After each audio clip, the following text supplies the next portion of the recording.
والسلام على سيد الأنبياء والمرسلين وعلى آله وأصحابه أجمعين. أما بعد فأعوذ بالله من الشيطان الرجيم. بسم الله الرحمن الرحيم. إن الذين يؤذون الله ورسوله لعنهم الله في الدنيا والآخرة وأعد لهم عذابا مهينا. آمنت بالله صدق الله مولانا العظيم. إن الله وملائكته يصلون على النبي يا أيها الذين آمنوا صلوا عليه وسلموا تسليما. محبت و عقیدت کے ساتھ پڑھیے الصلاۃ والسلام علیک یا سیدی یا رسول اللہ وعلی آلک واصحابک یا سیدی یا حبیب اللہ. الصلاۃ والسلام علیک یا سیدی یا رحمۃ للعالمین وعلی آلک واصحابک یا سیدی یا شفیع المذنبین. حضور نبی کریم صلی اللہ علیہ وسلم کا فرمان عالی شان ہے، ذکر اس طرح کرو کہ دیکھنے والا تمہیں کہے انت مجنون. اللہ رسول کا ذکر اس انداز سے کرو، اس طرح کرو کہ دیکھنے والا یوں کہے یہ تو مجنون ہے. سچ بتائیے یا ہم نے 2-4 دفعہ یہ ہم نے بات پڑھا ہے، جس انداز سے ہم نے پڑھا ہے دیکھنے والا یہ کہہ سکتا ہے کہ یہ دیوانے ہیں.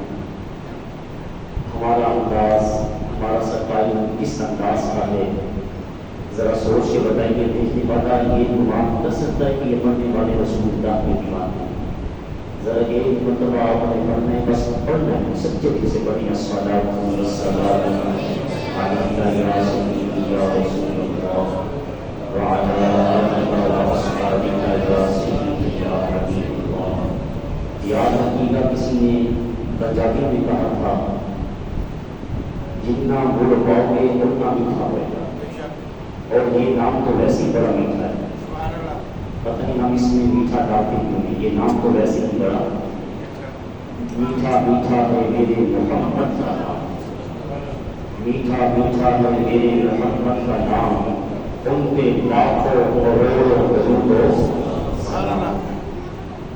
کچھ سوال نہیں اسری اندر، کچھ سوال نہیں اسری اندر کہ اساں کھنڈا میں چک رکھیاں. کچھ سوال نہیں اسری اندر کہ اساں کھنڈا میں چک رکھیاں. انہاں ساریاں چیزاں نالوں گلنا حضور دیاں مٹھیاں. سبحان اللہ. اللہ رسول کا جب نام آئے تو فوراً ہمیں مچل جانا چاہیے. رسول کائنات صلی اللہ علیہ وسلم کا نام وہ نام ہے کوئی کام بگڑنے نہیں دیتا. نام محمد کوئی کام بگڑنے نہیں دیتا. نام محمد بگڑے ہوئے بھی کام بنا دیتا ہے. نام محمد. ایمان ہم سے یہی تقاضا کرتا ہے کہ جب بھی پیارے آقا صلی اللہ علیہ وسلم کا نام آئے، درود پاک پڑھنے کی باری آئے، ہمیں مچل جانا چاہیے. جھوم جھوم کے اپنے آقا علیہ الصلوۃ والسلام کے نام کی تعریف، اس کی تسبیح کریں. کتابوں میں لکھا ہے کہ صحابہ کے سامنے جب رسول علیہ الصلوۃ والسلام کا ذکر مبارک چھیڑا جاتا وہ اس طرح بے خود ہو کر جھوما کرتے تھے جیسے درخت ہوا میں جھوما کرتے ہیں. جب سرکار کا نام آئے دشمن کو پتہ چلنا چاہیے کہ دیوانے حضور علیہ السلام کا ذکر کر رہے ہیں. کریم آقا صلی اللہ علیہ وسلم کے غلاموں ہم سو رہے ہیں لیکن ہمارا دشمن جاگ رہا ہے. ہم سو رہے ہیں، وہ جاگ بھی رہے ہیں اور کام بھی کر رہے ہیں. جو اسلام کے دشمن ہیں وہ جاگ بھی رہے ہیں اور کام بھی کر رہے ہیں. اگر ہم تاریخ کا مطالعہ کریں تو پتہ چلتا ہے نور الدین زنگی کا دور تھا. بولیے یہ مسلمان بادشاہ تھا نور الدین زنگی. حکومت بھی مسلمانوں کی تھی، ہم غالب تھے، کفر مغلوب تھا، حکومت ہماری، پاور ہمارے پاس، غلبہ ہمارا، اس کے باوجود وہ لوگ باز نہیں آئے۔ حکومت بھی ہماری، بادشاہ بھی مسلمانوں کا، وہ مغلوب تھے، اس کے باوجود بھی دونوں دین زنگی کے زمانے میں ان ظالموں نے نبی کریم علیہ الصلوۃ والسلام کے جسم اقدس کو چوری کرنے کی کوشش کی، جبکہ حکومت کس کی تھی؟ ہماری حکومت میں جب یہ لوگ باز نہیں آئے، آج تو غالب ہوئے، آج تو حکومت ان کی ہے، غلبہ ان کا ہے، قبضہ ان کا ہے، بتائیے وہ آج باز آئیں گے؟ وہ ہر وقت ایمان والوں کے خلاف کوئی نہ کوئی سازش، کوئی نہ کوئی کام تیار کرنے میں لگے ہوئے ہیں۔ ہم جب بھی اکٹھے ہوتے ہیں کوئی ہمارا دائرۂ عمل، کوئی ہمارا مقصد، بس میں نے آپ کی تعریف کی، آپ نے میری تعریف کی، اللہ اللہ خیر سکتا، لیکن وہ جب بھی اکٹھے ہوتے ہیں، جب بھی بیٹھتے ہیں، ان کا کوئی نہ کوئی مقصد ہوتا ہے، کوئی نہ کوئی دائرۂ عمل ہوتا ہے۔ وہ اسلام کے دشمن، بانی اسلام کے دشمن، وہ جب بھی بیٹھتے ہیں کوئی نہ کوئی ان کا مقصد ہوتا ہے۔ بطور تفہیم و تمثیل ایک مثال عرض کرتا ہوں۔ نبی کریم علیہ السلام کی حدیث پاک ہے، آپ نے پوری توجہ سے بات پر سنی ہے۔ آپ صلی اللہ علیہ وسلم کا ارشاد پاک ہے، جس گھر میں تصویر ہوگی اس گھر میں رحمت کے فرشتے پھرائیں گے۔ جس گھر میں تصویر ہو، وہ میری ہو، زید کی ہو، بکر کی ہو، کسی کی بھی ہو، ہمارے آقا علیہ السلام کا ارشاد ہے اور ہمارے نبی کا فرمان صاف ہوتا ہے، فرمایا جس گھر میں تصویر ہو، حدیث صحیح آیا، جس گھر میں تصویر ہو اس گھر میں رحمت کے فرشتے، ہمیں یقین ہو کہ نہ ہو، لیکن وہ اس حدیث پاک کو پڑھ کے سر جوڑ کے بیٹھ گئے۔ اچھا، ان کے نبی نے کہا ہے کہ جس گھر میں تصویر ہو رحمت کے فرشتے نہیں آتے۔ اس طرح کا نظام بنایا جائے، گھر بھلے شیخ الحدیث کا ہو، گھر بھلے پیر کا ہو، گھر بھلے مفتی صاحب کا ہو، زید کا ہو، بکر کا ہو، ایسا نظام بناؤ کہ ہر گھر میں تصویر پوچھاؤ۔ یہ اسلام کے دشمنوں نے بیٹھ کے ایک رنگا، ایک پروگرام، ایک نظام طے کیا۔ اب انہوں نے کیسے ایمان والوں کے گھروں میں تصویر کو پہنچایا؟ ہمارے کریم آقا صلی اللہ علیہ وسلم کا ارشاد کیا، جس گھر میں تصویر ہو اس گھر میں رحمت کے فرشتے نہیں آتے۔ انہوں نے کہا کہ ان کے گھروں میں، مسلمانوں کے گھروں میں، دہلیزوں پر، ان کے کمروں کے اندر تصویر کو کیسے پہنچایا جائے؟ انہوں نے ایک نظام بنایا۔ ہم بازار سے منہ دھونے کے لیے صابن خریدنے کے لیے جاتے ہیں، اس کے اوپر ایک عورت کی تصویر بنی ہے، اور خالی عورت کی نہیں، بے پردہ عورت۔ سر دھونے کے لیے ہم شیمپو لے کے آتے ہیں، اس کے اوپر برہنہ ایک عورت کی تصویر بنی ہوتی ہے۔ دانت صاف کرنے کے لیے ٹوتھ پیسٹ لے کے آتے ہیں، اس کے اوپر بھی تصویر بنی ہے۔ ایون کہ ہم اپنے بچوں کے لیے دودھ کا ڈبہ لے کے آتے ہیں، اس کے اوپر بھی بچوں کو پیمپر پہنانے کے لیے لے کے آتے ہیں، اس کے اوپر بھی ہم مسلمان اتنے سوچتے۔ انہوں نے ایسا صدا کیا، کسی مسلمان نے آج تک آواز احتجاج بلند نہیں کی۔ ہم منہ دھونے کے لیے صابن لے کے آ رہے ہیں، دانت صاف کرنے کے لیے ٹوتھ پیسٹ لے کے آ رہے ہیں، اپنے بچوں کو دودھ پلانے کے لیے ڈبہ لے کے آ رہے ہیں، اس کے اوپر عورت کی تصویر کا مقصد کیا ہے؟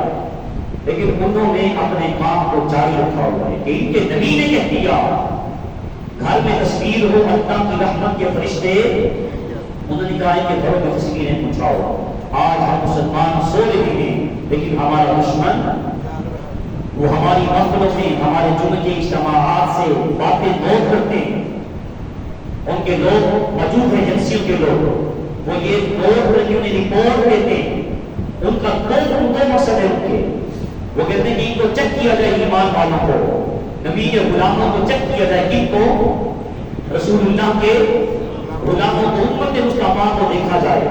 ان کی محفلوں سے، ان کے جمعوں کے اجتماعات سے دو باتیں کی جائیں، دو باتیں نوٹ کی جائیں۔ بولیے کتنی باتیں؟ پہلا کام یہ دیکھا جائے کہ جب ان کے سامنے ان کے نبی کا نام لیا جائے ان کی حالت کیسی ہوتی ہے۔ جب ان کے سامنے ان کے پیغمبر بانی اسلام صاحب قرآن کا نام لیا جائے تو مجمع کے اندر ایمان والوں کی حالت کیا ہوتی ہے، کیفیت کیسی ہوتی ہے، ان کی عقیدت کیسی ہے۔ دوسری بات یہ نوٹ کی جائے، جب درود و سلام پڑھنے کی باری آئے ایمان والے اپنے نبی پر درود و سلام کس انداز سے پڑھتے ہیں، ان کی حالت کیسی ہوتی ہے، ان کا سٹائل کیسا ہے، یہ کس عقیدت کے ساتھ کس محبت کے ساتھ اپنے پیغمبر علیہ السلام پر درود و سلام پڑھتے ہیں۔ وہ دونوں طریقے چیک کرتے ہیں کہ ان کا ایمان کیسا ہے، ان کے ایمان کی حالت کیسی ہے، کیونکہ انہوں نے قرآن مجید پڑھا ہے۔ ہم صرف طوطے کی طرح پڑھتے ہیں، انہوں نے ترجمے کے ساتھ پڑھا ہے، اور انہوں نے پڑھ کے اس کے اوپر عمل کرنے کی بجائے مسلمانوں کو بیکار کرنے کی کوشش کی، ان کے دلوں سے محبت مصطفیٰ کو کھینچنے کی کوشش کی ہے۔ کبھی وہ قرآن مجید کو جلا کر ایمان والوں کو چیک کرتے ہیں، کبھی قریب آقا علیہ السلام کی توہین کر کر خطرناک خاکے بنا کر ایمان والوں کو چیک کرتے کہ ان کا ایمان ان کے ایمان کی حالت کیسی ہے، مسلمانوں کا اب کیا حال ہے۔ تو ایمان والوں ہمیں ہر وقت بیدار رہنا ہے، ایمان ہم سے تقاضا کرتا ہے قل ان كان آباؤكم وأبناؤكم وإخوانكم وأزواجكم وعشيرتكم وأموال اقترفتموها، کہ ایمان والوں تمہاری مال، تمہاری جان، تمہاری اولاد، تمہارا گھر، تمہارا در، سب کچھ پیارے آقا علیہ السلام کے نام میں قربان ہو جائے۔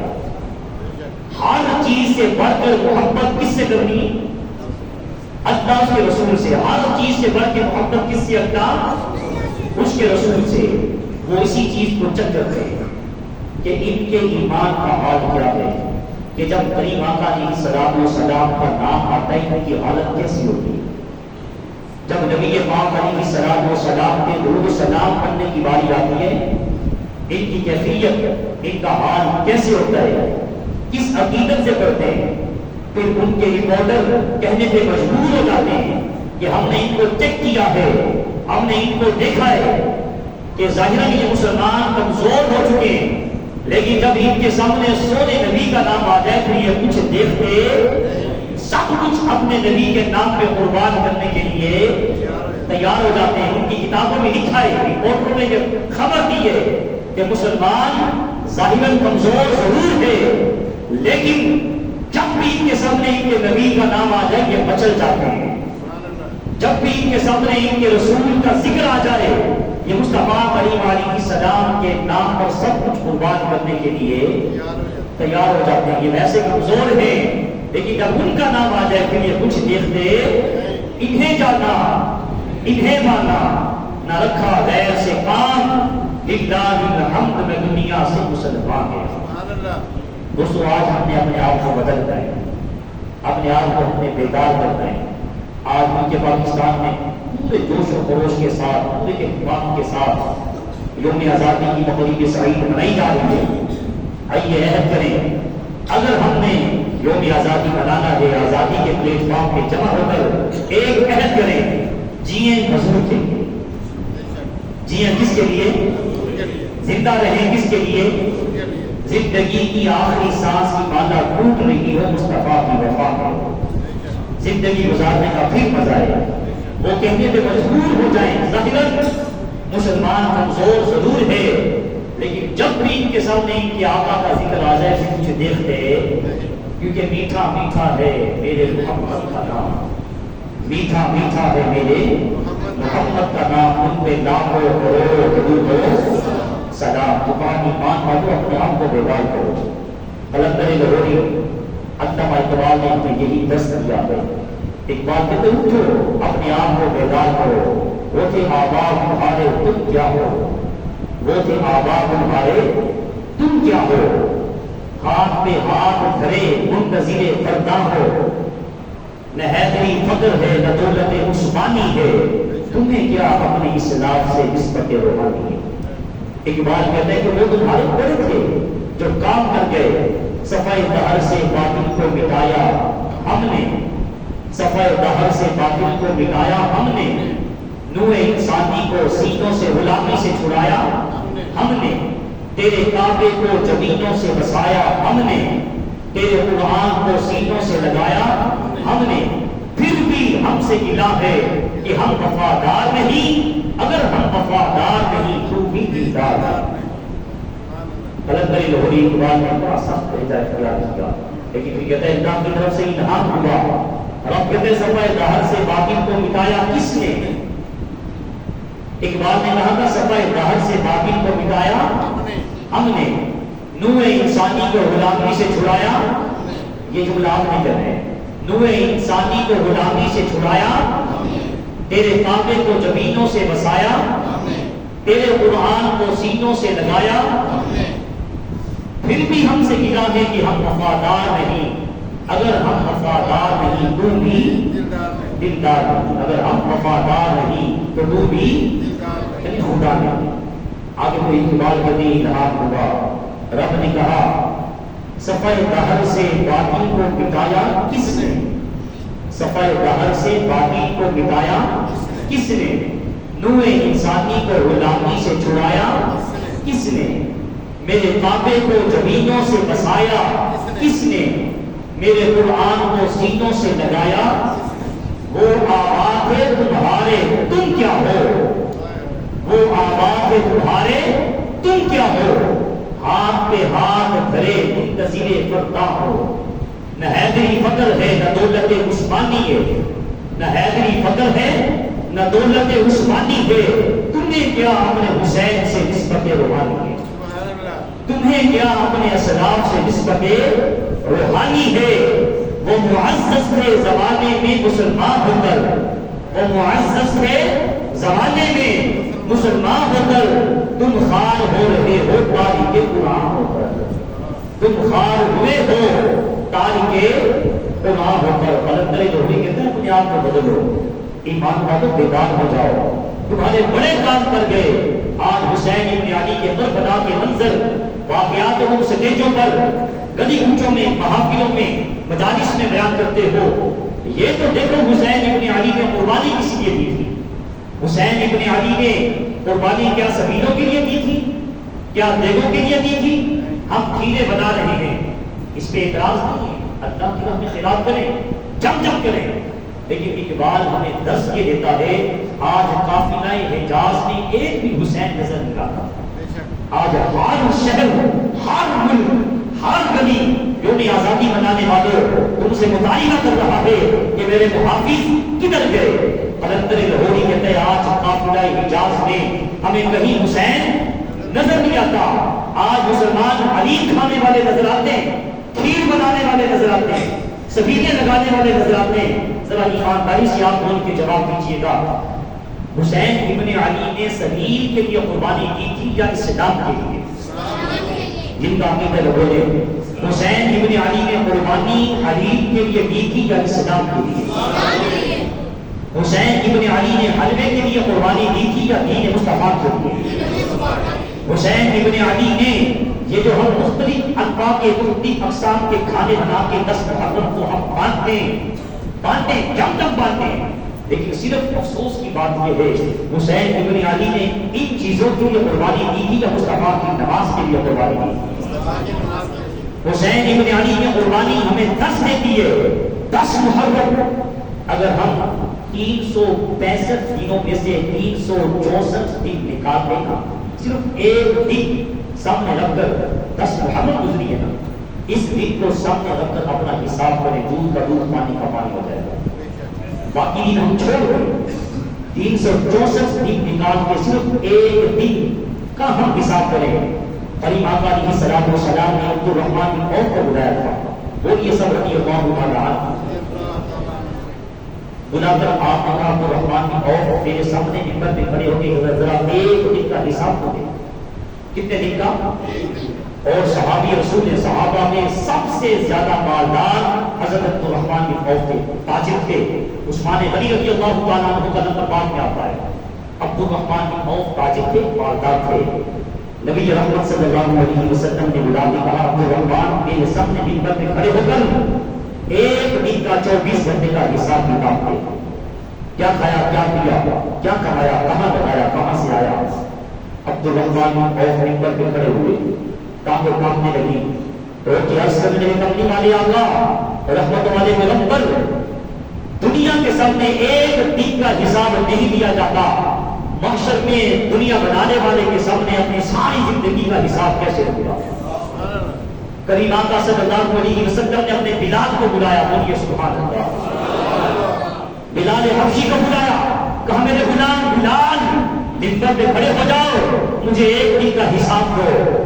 سیدنا بلال حبشی منبر پہ کھڑے ہوئے اور مسرا کے نیچے اترے، عرض کیا تھا صبح سے شام ہو گئی ہے، تیرے بلال نے ایک لقمہ بھی اپنے حلق میں نہیں ڈالا، ایک لقمہ بھی اپنے پیٹ میں نہیں ڈالا، بلال تیرے سامنے آج کا کیا حساب کتاب دے۔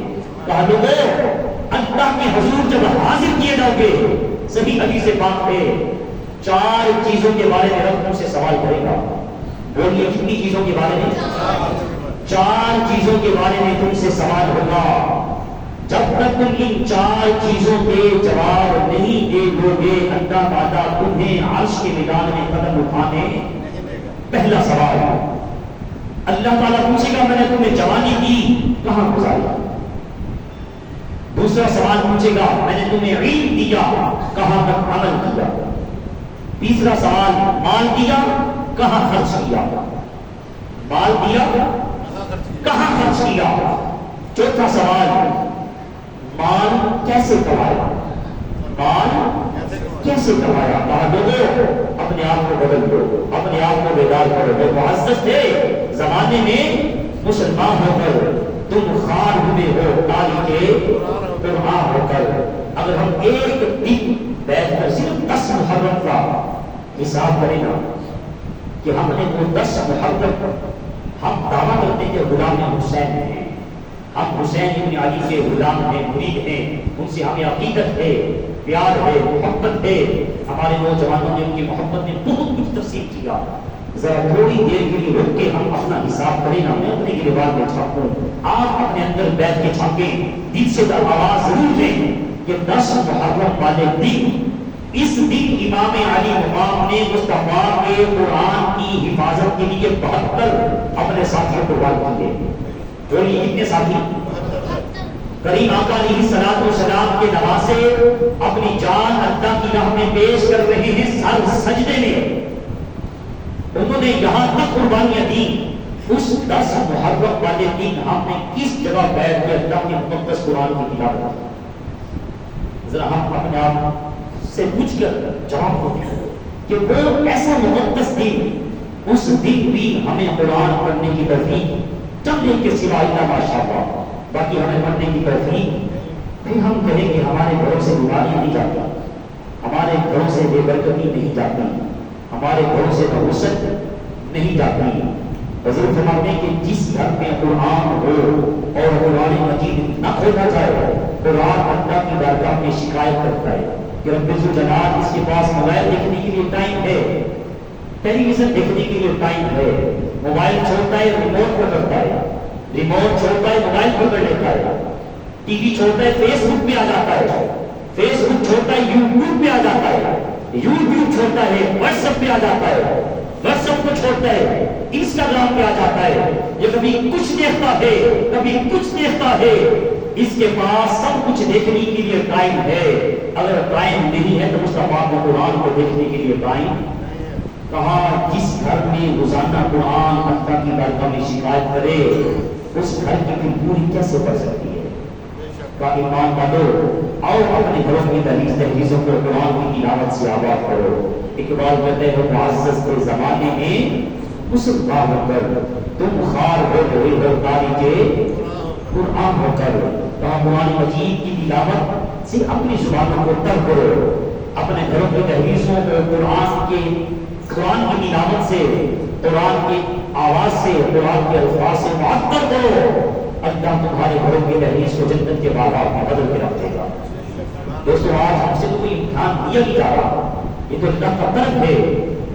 وہ اور لوگ تو ہمارے آباء و اجداد تھے جن سے امتحان دیا گیا، یہ تو اللہ کا فضل ہے، ہم سے کوئی امتحان نہیں مانگا گیا۔ ہمیں تو بہترین صفوں کے اوپر بہترین قالینوں کے اوپر بٹھا کر اس نے کہا ہے کہ میرا نام لے لو. پنکھ جل رہے ہیں، بہترین فضا ہے، بہترین ماحول میں بٹھا کر ہم سے تقاضا کیا جا رہا ہے کہ ایمان والو اپنے اللہ کا ذکر کرو. یار وہ بھی تو تھے، صرف 313 تھے، ان کے پاس ایک ٹائم کا کھانا نہیں تھا، اسی کھجور کو چوس کے روزہ رکھتے تھے، اسی کو چوس کی افطار کرتے تھے، لیکن انہوں نے احد کی فضا میں بھی اپنے اللہ کے نام کو بلند کیا ہے. انہوں نے تبوک میں بھی اللہ کو یاد کیا ہے. وہ حنین میں نہیں بھولے، وہ بدر میں نہیں بھولے، وہ تبوک میں نہیں بھولے، وہ میدان کربلا میں بھی نہیں بھولے، وہ نیزے کے اوپر چڑھ کے بھی اپنے اللہ کو نہیں بھولے. اور ہمیں قالینوں میں بٹھا کر کہا جا رہا ہے اپنے اللہ کا نام لو، اور بعد میں تمہیں لنگر بھی کھلایا جائے گا. اس کے باوجود بھی ہم اپنے اللہ کا نام لینے کو، اللہ کا ذکر کرنے کو سیدنا فاروق اعظم رضی اللہ تعالیٰ عنہ کو بتایا گیا. حضور کے صحابی تھی حضرت خباب رضی اللہ تعالیٰ.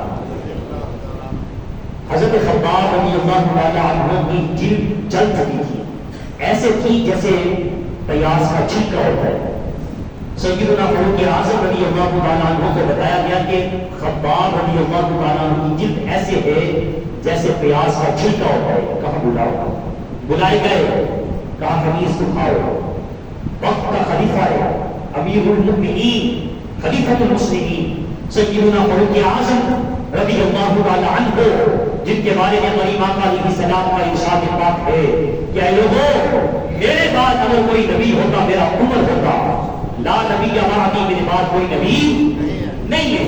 غریب آقا علیہ السلام کے یہ خلیفہ، یہ ان غلام سیدنا فاروق اعظم رضی اللہ تعالیٰ عنہ خباب سے کہتے ہیں اپنی قمیص اٹھاؤ. حضرت خباب نے قمیص اٹھائی. سیدنا فاروق اعظم کمر سے لپٹ کے کمر کو بوسہ دینے لگے. عرض گزار ہوئے یا امیر المؤمنین، آپ کیوں میری پشت کو چوم رہے ہیں؟ کہا اس لیے چوم رہا ہوں، یہ وہ پشت ہے جو اللہ رسول کے نام پہ چلی ہے، جس نے اللہ رسول کے نام پہ تکلیف برداشت کی ہے. یار ہم سے کوئی امتحان دیا ہی نہیں جا رہا. ہمیں تو بہترین ماحول میں، بہترین چٹائیوں پر، بہترین قالینوں پر بٹھا کر کہا جا رہا ہے اللہ کا ذکر کرو، اس کے رسول کی اطاعت کرو. غلام ہے، غلام ہے، رسول کے غلام ہے، غلامی ہے رسول میں موت بھی تو ہونا عشق مصطفیٰ زندگی رسول ہے. کہا حضور علیہ السلام کے غلاموں، اس پوری گفتگو کا خلاصہ یہ ہے، لب لباب یہ ہے، اللہ رسول کا ذکر اس انداز سے کرو. حضور فرماتے ہیں کہ تمہیں دیکھنے والے یہ تصور کریں کہ آپ کا مجنون، یہ سارے کے سارے مجنون ہیں. ابھی بھائی نے نعرہ لگایا ہے، سچ بتائیے گا ایمانداری سے، جس انداز سے آپ نے جواب دیا ہے، دیکھنے والا یہ تصور کر سکتا ہے یہ غلام رسول ہے، یہ حضور علیہ السلام کے دیوانے، یہ مجنون ہیں. حضور علیہ السلام ہم سے تقاضا کیا کرتے ہیں؟ ایمان ہم سے مطالبہ کیا کرتا ہے؟ اسلام ہم سے تقاضا کس چیز کا کرتا ہے؟ قرآن مجید کہتا ہے قل ان کان آباؤکم وابناؤکم واخوانکم وازواجکم وعشیرتکم، اے لوگوں ہر چیز سے بڑھ کے اپنے آقا محمد مصطفیٰ سے محبت کریں. ہر چیز کو نیچے رکھنا ہے، اپنے مصطفیٰ کی محبت کو اوپر رکھنا ہے. جس انداز سے ہم محافل میں، مجالس میں دشمنان اسلام ہماری آنکھوں سے صرف دو چیزیں غور کرتے ہیں. وہ کہتے ہیں جب ان کے سامنے ان کے مصطفیٰ کا نام آئے ان کی کیفیت کیا ہوتی ہے، اور جب ان سے کہا جائے اپنے رسول پہ درود پاک پڑھو، اس وقت نوٹ کیا جائے کہ یہ اپنے آقا علیہ السلام پہ درود پاک اس انداز سے پڑھتے ہیں. ان کا جذبہ کیسا ہوتا ہے، ان کی عقیدت کیسے ہوتی ہے. پھر ان کے رپورٹر مجھے بتاتے ہیں کہ اے ہمارے سربراہوں، اے ہمارے سرداروں، مسلمان ظاہراً کمزور ہو چکے ہیں، لیکن جب بھی ان کے سامنے ان کے آقا کا نام لیا جاتا ہے یہ مرنے کو تیار ہو جاتے ہیں. یہ اپنی زبان سے کہتے ہیں رسول رسول کی ایک ہی سزا، سر رنگ سے جدا.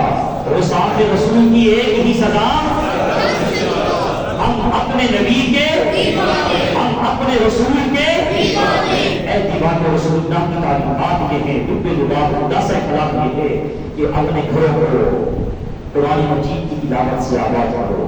ہمیں بیدار ہونا ہے. یوم آزادی منانے والوں، یہ جس انداز سے ہمارے نوجوان، ہمارے بچے سڑکوں میں نکلیں گے اور جس انداز سے ہم جشن منائیں گے، کیا ہمارے بڑوں نے اسی لیے قربانیاں دی تھی؟ جب لاہور اسٹیشن پہ ٹرینیں رکتی تھی، گاڑیاں اسٹاپ کرتی تھی، ان کے اندر سے مسلمانوں کی لاشیں نکلتی تھی. انہوں نے قربانی ایسی دی ہے کہ ہمیں ایک خطہ چاہیے، ایک وطن عزیز چاہیے، ایک سرزمین، ایک زمین کا ٹکڑا چاہیے جس کے اوپر آزادی کے ساتھ رہ کے ہم محمد عربی کے نام کا نعرہ بلند کر سکیں. ہمیں روک ٹوک نہ ہو، ہم بلندی کے ساتھ، آزادی کے ساتھ کہیں نعرہ تکبیر، نعرہ رسالت.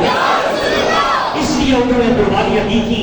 لیکن آج ہم نے اسے کوئی اور رنگ دے دیا ہے، آج ہم نے کوئی اور انداز اپنا دیا ہے. اقبال کہتا ہے وہ آباد تمہارے تم کیا ہو، ہاتھ پہ ہاتھ دھرے منتظر پردہ ہو. تم کہتے کوئی صلاح الدین ایوبی آئے، کوئی نور الدین زکی آئے، کوئی محمد بن قاسم آئے، کوئی شہاب الدین غوری آئے، وہ کشمیر فتح کرے، ہمیں پلیٹ میں رکھ کے دے دے، ہمیں کچھ کرنا. ہم سارے چوری کرنے کھانے والے مجنون بنے، خون دینے والے. اقبال کہتے اٹھو، بیدار ہونے کا وقت ہے، وہ آباد ہے تمہارے تم کیا ہو، ہاتھ پہ ہاتھ دھرے منتظر پردہ ہو. نہ حیدری فقر ہے نہ دولت عثمانی ہے، تمہیں کیا اپنے اسلاف سے نسبت روحانی ہے. وہ معزز کے زمانے میں مسلمان ہو کر تم خار ہوئے ہو، تاریخ قرآن ہو کر آؤ. قرآن سے صاحب قرآن سے حسین بن علی کے ماننے والوں، آپ نے کربلا میں جو قربانی دی ہے وہ صرف اور صرف مصطفیٰ کے دین کو بلند کرنے کے لیے دی ہے، نماز کو بچانے کے لیے دی ہے، قرآن مجید کو بچانے کے لیے دی ہے. آئیے اپنے گھروں کو قرآن کی تلاوت سے آباد کرو. حضرت ابو موسیٰ اشعری رضی اللہ تعالی عنہ نبی کریم علیہ السلام کے غلام ہیں. میری باتوں سے آپ لوگ خفا تو نہیں، ناراض تو نہیں ہو رہے؟ اگر نہیں ہوئے تو بولیے سبحان اللہ. کیونکہ میرا بھی تجربہ ہے، آپ لوگوں کا امام جو ہوں، آپ کے چہرے کی کیفیت میں سمجھتا ہوں کہ آج آپ لوگ تو شان ہیں کہ قاری صاحب بڑی کھڑی کھڑی باتیں کر رہے ہیں. لیکن یہ باتیں کرنا مجبوری ہے، اس لیے کہ ہم سو چکے ہیں. ہم ہر سال یوم آزادی بھی مناتے ہیں، ہر سال 10 محرم بھی مناتے ہیں، لیکن کوئی راہ عمل، کوئی مقصد. بس ہم نے نعرے لگائے، ادھر سے سنی ادھر سے نکالے، بھی اپنے کام میں وہی جھوٹ، وہی دین دین افراد، وہی بےایمانی، سب کچھ چکے کے سوا وہی نظام ہے جو کہ اپنے آپ کو بدلنے کا وقت ہے. اگر آج ہم بیدار نہیں ہوئے تو تاریخ کبھی ہمیں معاف نہیں کرے گی. حضرت ابو موسیٰ اشعری رضی اللہ تعالی عنہ غریب آقا علیہ السلام کے غلام قرآن مجید کی تلاوت کر رہے تھے. بولیے کس کی تلاوت؟ قرآن کی تلاوت ہو رہی تھی. رحمتوں والے آقا، کرنی والے آقا صلی اللہ علیہ وسلم پیچھے تشریف لے آئے. تلاوت رسول اللہ کا غلام کر رہا ہے. حضرت ابو موسیٰ اشعری رضی اللہ تعالی عنہ تلاوت کر رہے ہیں، رسول کائنات سن رہے ہیں. تلاوت کرنے والا غلام، سننے والے آقا محمد مصطفیٰ علیہ السلام. ابو موسیٰ اشعری کہتے ہیں کہ میں نے تلاوت کو بند کیا، اپنی عادت کے مطابق تلاوت کی، تلاوت کو روکا. مجھے خبر ہوئی کہ میری تلاوت کو مدینے کے آقا علیہ السلام سن رہے تھے. تو میں نے حضور کی طرف ایسے دیکھا، کریم آقا علیہ السلام مسکرا دیے. مسکرا کر مجھے کہنے لگے ابو موسیٰ اشعری یار تو اللہ کا مقدس قرآن کتنے خوبصورت انداز میں پڑھتا ہے، تیرا انداز کتنا نرالا ہے، تو کیسی خوبصورت تلاوت کرتا ہے. قربان جب تیری تلاوت پر آگے غلام کی آس کرتا ہے. عرض کیا آقا اگر مجھے پتا ہوتا میرے آقا میری تلاوت کو سن رہے ہیں، رب کعبہ کی قسم ہے میں اس سے بھی زیادہ خوبصورت انداز میں تلاوت کو قرآن کرتا. اگر مجھے پتا چل جاتا میرے آقا سن رہے ہیں، کیوں کہ مجھے پتا ہوتا میرا محبوب سن رہا ہے، میرے محبوب نے جوابی دینی ہے، تو آقا میں اس سے بھی زیادہ خوبصورت انداز میں تلاوت قرآن کرتا. یار انہوں نے عہد میں قرآن پڑھنا نہیں چھوڑا، انہوں نے بدر میں نہیں چھوڑا، حنین میں نہیں چھوڑا، تبوک میں نہیں چھوڑا، ہمارے بڑوں نے کربلا میں نہیں چھوڑا. جیسے کہ چڑھ کے بھی قرآن کی تلاوت قرآن اور آج ہمارے گھروں میں رکھے ہوئے قرآن نہ جانے کب سے نہیں کھلے. قرآن مجید کو کھولے. اگر آپ چاہتے ہیں کہ ہماری پوری پڑے، ہمارے گھروں کی تحریر سے نحوست، بیماریاں، یہ مصیبتیں، بے برکتی ختم ہو جائے، اس کا ایک ہی طریقہ ہے، ہمارے بزرگوں نے بتایا ہے کہ اپنے گھروں میں تلاوت کو قرآن شروع کر دو. صبح کے وقت سورہ یاسین کی تلاوت کرو، رات کو سورہ ملک کی تلاوت کرو. حدیث پاک میں آتا ہے کہ معمول کے مطابق رات کو سونے سے پہلے جو بندہ سورہ ملک کی تلاوت کرتا ہے مرنے کے بعد اللہ کی بارگاہ میں حاضر ہوگا، اعمال نامہ کھولا جائے گا، ایک طرف نیکیاں ہوں گی، ایک طرف گناہ ہوں گے، گناہ زیادہ ہو جائیں گے، نیکیاں کم ہوں گی، حکم ہوگا اس کو لے جاؤ کدھر؟ جہنم کی طرف۔ سورۃ الملک کا آتا ہے جو کریم آقا علیہ الصلوۃ والسلام ارشاد فرما رہے ہیں، سورۃ الملک آئی، عرض کریں گے رب ذوالجلال یہ بندہ بڑی محبت کے ساتھ معمول کے ساتھ میری تلاوت کرتا تھا، اس کو میں جہنم میں جانے نہیں دوں گی، حکم ہوگا اس کے گناہ زیادہ ہے، جہنم میں جانا ہوگا، وہ عرض کرے گی رب ذوالجلال اس کو میں جہنم میں جانے نہیں دوں گی۔ کریم آقا فرماتے ہیں سورۃ الملک جھگڑا کرے گی، اس کے جھگڑنے پر اللہ رب العالمین اس بندے کو جنت عطا فرمائے۔ تو کہا ایمان والو اپنے گھر کی تحدیث کو قرآن کی تلاوت سے وہ معزز کے زمانے میں مسلمان ہو کر تم خوار ہو رہے ہو تاریخ خدا ہو کر، آئیے اپنی گھروں کی تحریزوں کو، اپنی زبانوں کو، اپنی پیشانیوں کو نماز کے سروں سے آباد کریں، اپنی زبان کو تلاوت قرآن سے آباد کریں، بس ایک اپنا معمول یہ سبق اپنے پلے مار لیں، جب بھی ہمارے سامنے ہمارے نبی کا نام آئے ہم مچل جائے، ہمیں جھوم جانا چاہیے اور زبان سے فوراً کہنا چاہیے صلی اللہ علیہ وسلم، کیونکہ ہمارا عقیدہ انہیں جانا انہیں مانا، نہ رکھا غیر سے کام للہ الحمد، میں دنیا سے، کیونکہ ہمارا یہ عقیدہ ہے سادے نبی کی زبان سادے واسطے قرآن، سادے نبی کی زبان سادے واسطے اور کسی کا بیان چنگا لگتا ہی نہیں، اور کسی کا بیان چنگا لگتا ہی نہیں۔ اللہ تعالیٰ میرا اور آپ کا حاصل ہو، ہمارا علی کا بلاغ سنت عطا فرمائے۔